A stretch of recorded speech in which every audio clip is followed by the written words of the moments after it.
ఇక్కడికి వచ్చినప్పుడు నేను కాకుండా మినిస్టర్స్ లోకేష్ గాని భరత్ గాని వీళ్ళంతా దగ్గర 37 మీటింగ్స్ చేశారు. 5 రౌండ్ టేబుల్స్ అటెండ్ అయ్యాడు లోకేష్.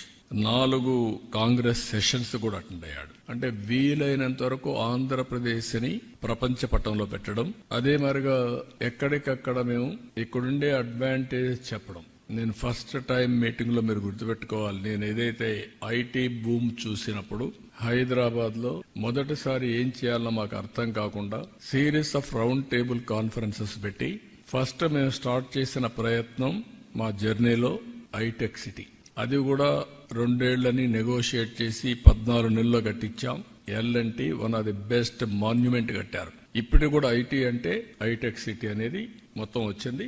ఇప్పుడు ఐటీ అంటే సైబరాబాద్ కూడా ఒక నగరమే నిర్మాణం చేశాం. దుబాయ్ లో వాడు గుర్తు చేశారు నిన్న, మేము మీడియా సిటీ స్టార్ట్ చేశాం, మీరు సైబరాబాద్ స్టార్ట్ చేశారని. వాళ్ళది ఆ రోజు దుబాయ్ మీడియా సిటీ, ఇక్కడ సైబర్ సిటీ మనం స్టార్ట్ చేశాం. అందుకే నేను నిన్న దావోస్ నుంచి చెప్పాను, 95 ఐటీ, 2025 ఏఐ, అప్పుడు ఇన్ఫర్మేషన్ టెక్నాలజీ, ఇప్పుడు artificial intelligence. That is the journey.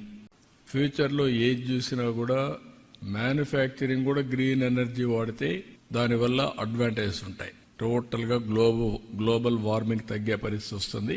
Not only green hydrogen, it is leading to green manufacturing. రెండోది building the next petrochemical hub. Andhra Pradesh ని ఇంకొక పెట్రోకెమికల్ హబ్ గా తయారు చేయాలని. మూడోది pioneering the blue economy of tomorrow, Andhra Pradesh rule. Ocean economy, blue economy, అది future భవిష్యత్తు. Abundant opportunities ఉన్నాయి ఆంధ్రప్రదేశ్ కి. ఎందుకంటే 1000 కిలోమీటర్ల సీ కోస్ట్, అది కూడా ఈస్ట్ కోస్ట్ లో ఉన్నాం. ఇది ప్రపంచానికే గేట్ వేగా తయారవుతుంది. దీన్ని ఎంత ఉపయోగించుకుంటే అంత సముద్రాన్ని ఉపయోగించుకొని మనం ముందుకు పోయే పరిస్థితి వస్తుంది. అందుకని బ్లూ ఎకానమీ పైన ఏమేం చేయగలుగుతాయో కూడా ఫోకస్ పెట్టాం. ఇంకొక పైన achieving SDGs by catalyzing nature అనే system scale.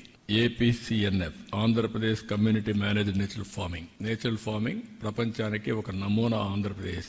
People are very happy. 1 farmer to 1 million. ఈ రోజు ఒక వ్యక్తితో స్టార్ట్ చేసి 10 లక్షల ఫార్మర్స్ కి రీచ్ అయ్యాం.